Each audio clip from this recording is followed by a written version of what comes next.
Hello and welcome to Just One More Watch. Welcome today to my full review of this, the Doxa 200. Orange is most definitely the new orange.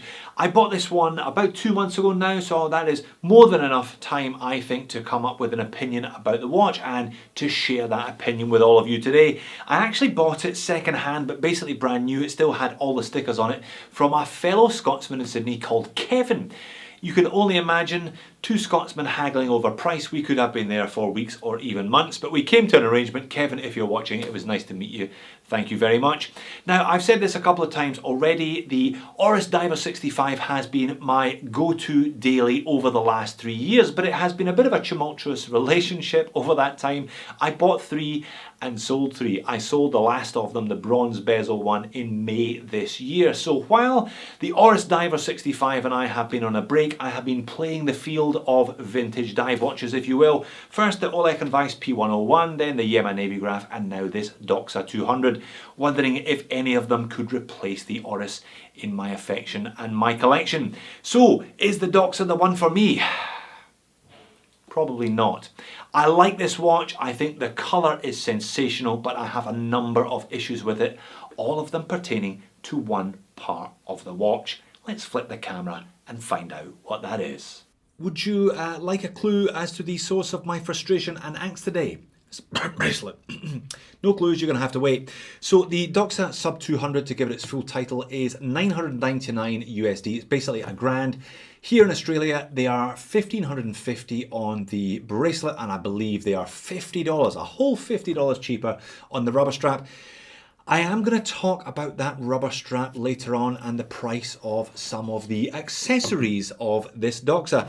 Comes reasonably packaged, not bad for a grand, but not that spectacular. Nice little case here. The watch though, that orange colour, now that is spectacular.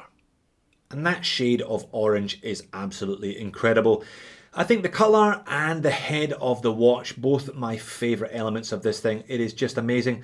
I've tried to take some outdoor shots. I'll be mixing them in at various points, as well as getting lots and lots of different angles on this thing under the studio lights. The colour is just incredible. I took what I think is one of my best Instagram photos the other day at Just One More Watch, by the way. I was about to munch on an orange and I realised that the Doxa was exactly the same shade of orange as the orange. Now, they don't refer to it as orange in the Doxa website. They call this the professional model. All of the different colorways have names, and this one is the professional. Now, there is definitely a bit of a visual trick happening here. This is a 42mm diameter watch, but I didn't believe it when I read it. After wearing it, I still didn't believe it, and I had to measure it twice on my calipers. The case is wider than the bezel, and I think that is the reason why. Let me demonstrate with the aid of another watch. You may remember the Chronos Omega Homage from midweek. Which of the two watches looks bigger to you? No contest to me, I think the Chronos looks bigger than the Doxa, although on the calipers the Chronos is a 41, the Doxa is a 42. So a very compact 42 then, 14mm thick, though a lot of that comes from that outrageously domed sapphire crystal there, a real kind of bubble mimicking the acrylic crystals of old. Only 46 lug to lug though, so super short lug to lug. 19mm lug width. I will say it again, 19mm lug width. Flaring out to 20 for this beads of rice bracelet. Out further still to 21 and a bit at the clasp, and sized up for me, 7-inch wrist. This one weighs in bang on the stainless steel sports watch sweet spot of 150 grams. According to me, it's a sweet spot anyway. So full stainless steel construction, stainless steel case, crown, bezel, and full stainless bracelet. We've got solid links, solid end links on this beads of rice, and they are screw links as well. We do have a machined clasp, 4 levels of micro adjust, and a little fish logo on it to boot. The little Doxa fishy appears in a similar shade of orange, or should that be professional, on the crown. Kind of semi-shrouded by the case itself there. Fine, very, very fine brushing to that mid case, high polish to the upper edges there, and a high polished edge to the bezel. Bezel is 120 click unidirectional rotating dive timing, pretty much what you'd expect. and it is nice. Nice kind of high-pitched snicky noise, no backplay, no bounce. It is a good one. And that is a flat sapphire insert. Again, in combination with that outrageous bubble of sapphire. Really, really interesting looking watch, especially in bright orange. 1 fish, 2 fish, 3 fish. There he is again. Screw on case back, screw down crown, 200 meters of water resistance, the usual spec sheet, Swiss made, sapphire crystal, etc. Now in that case today we have a Swiss made movement. Obviously Swiss made watch needs a Swiss made movement. It's an ETA 2824 and it's been a while since I've seen one of these, if I'm honest. The Swatch Group aren't making it any easier to get your hands on 2824s these days.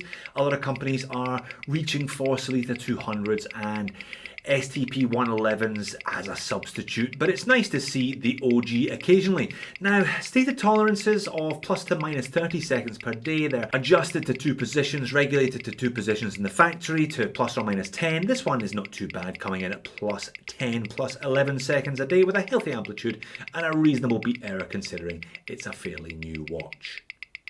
Zoomed in on the dial and leaving the colour choice to one side for the moment, I think there is a real elegance in the simplicity on offer in this dial. 2 lines of text, Doxa Sub 200, the brand name, the model name, both printed in very fine vintage style font.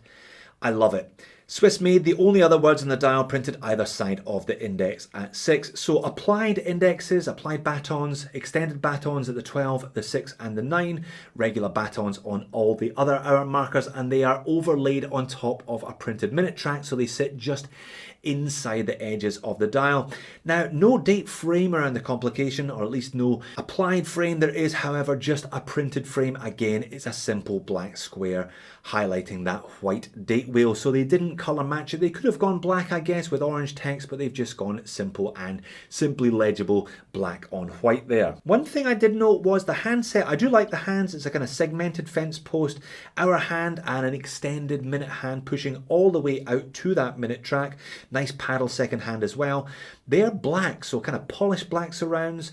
Not the indexes though. They have got a high polished silver surround. So I wonder how it would have looked if they'd gone black all round, but they've decided to separate the two. It does mean the hands are clearly noticeable against the dial though. They do dominate. Perhaps the indexes would have been a little more noticeable, perhaps a little too noticeable if they had been ringed in black rather than in silver. Overall though, I really like it. And then you mix in the colour, you mix in the anti-reflective sapphire, that crazy bubble, and you mix in the sapphire bezel insert, and it is a whole ton of fun, this style, whilst being fairly simple at the same time. And on wrist, it's a 42 that wears like a 40. Maybe the Mini Turtle, the Seiko Mini Turtle would be the closest in terms of the dimensions, and closest in terms of how this watch feels on wrist overall. 14mm thick, but it sits quite well on wrist in spite of the fact that there is zero curvature to that vintage style case. It is flat as a pancake. Overhead shot, and you see what I mean about the black hands being more noticeable than the black indexes. I guess that helps with overall legibility. The overhead shot though is just another chance for me to play around with the light on that sapphire and sapphire. As are the outside shots as well, to be honest. It is a very pretty watch.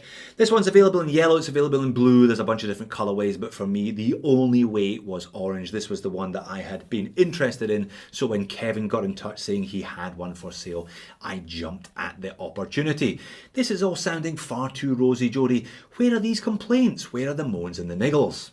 Well, let's start with the lume, because I haven't shown you the lume yet, and that's a sure sign that it's not all that impressive.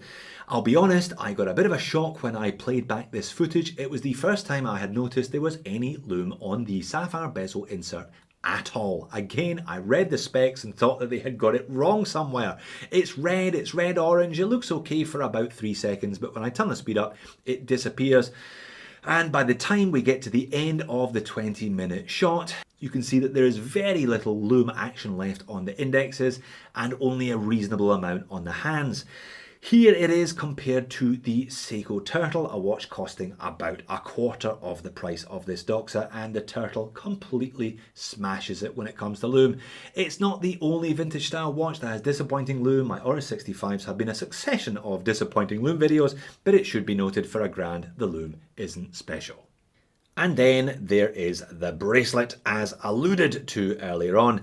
19mm lugs, I always complain about a non-standard lug width. You know, it makes it more difficult to swap onto straps. You end up having to buy the bespoke strap offered by the company. More on that later. 19mm flared out to 20. I mean, it looks like an afterthought. Why didn't they design it as either 19 all the way or 20 all the way? That would have made more sense. And then there's the clasp. It's a pretty fish, but it is a pretty cheap looking clasp overall. That is inauspicious. And then diver's extension. That is horrific for £1,000. And not only is the extension cheap looking and cheap feeling, it is also cheap sounding. That is the sound of a corner being cut by Doxa, and it is a sound that is with you permanently. There's that permanent little rattle when the watch is moving around on your wrist, all because they put that cheap, nasty diver's extension on there. And it can be done, it certainly can be done. Allow me to bring in some footage of previous reviews. This was the aforementioned Rolex and Vice P101, which had a truly sensational hand-machined, hand-finished beads of rice bracelet for not a lot more dollars than the Doxa. And this is the also aforementioned Yema Navigraph. That is a really, really nice diver's extension. These Yemas you can pick up for around 700 or less US dollars. So again, it can be done for well under £1,000. Or for $500, I reviewed the Axios flagship a couple of weeks ago, which had a very nice tapering beads of rice bracelet, 20mm down to about 16, and one of the best micro adjust clasps that I have come across at that price point. No diver's extension, I admit, but I would rather have no diver's extension than a half-arsed cheap one.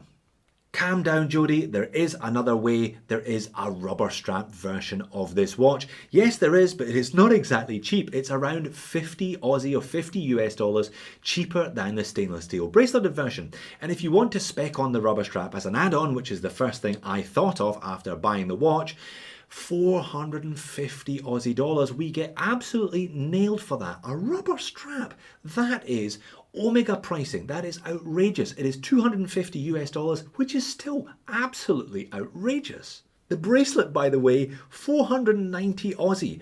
It is not worth that. It is not worth anything like that. I have reviewed watches costing less than $490 with bracelets that were better than the bracelet that they're trying to charge $490 for. And my final complaint involves a bit of what I think is sleight of hand by Doxa as to how they've marketed the movement here. They describe it as an ETA 2824-2 on their website that has been decorated by Doxa. So what are we expecting when we open the case back today? Are we expecting some beautiful perlage work and a main plate engravement that you found when I opened the back of the Rolex and Vice P101? No, that is the standard ETA 2824-2 rotor with the word Doxa engraved on it. That's all. That, in my view, is not decoration. That's a bit sneaky. So it is just as well that this little watch has managed to charm me and beguile me with that gorgeous orange colour and the effect of those two different sapphire elements over the last couple of months, because more than one or two moans and niggles today, to be honest. Just as well also that Barton Bands do an elite silicone in orange for 29 US dollars. How on earth can Doxa justify charging 450 Aussie dollars for a rubber strap on a watch that costs 1500? That is just madness if you ask me. Another couple of slightly cynical touches here and there with this one as well. So perhaps not the Oris 65 substitute that I was looking for. Maybe an orange dial watch was never going to fill that role for me. But in spite of myself, in spite of my complaints, I'm going to be picking up one of those orange straps and rocking this one over the summer in Sydney, that's for sure. So there you have it, the Doxa 200, the most stunningly coloured watch that it has been my pleasure to wear, and one that I'll probably end up keeping anyway in spite of itself, in spite of that bracelet. The bracelet just looks like an afterthought, you know. Why on earth would you put a 20mm bracelet on a 19mm lug width watch? It just doesn't make sense. There are a number of components about that bracelet and the watch in general that just don't quite add up. I ideally hope that they tweak this one. I hope they come up with a Doxa 200.2. If they do, if they fix the bracelet, if they ditch the diver's clasp, and if they sort that loom on the bezel insert a bit better, this could be the killer watch for £1,000. As it is, close but no cigar. Thanks for watching. I'll see you in a future video.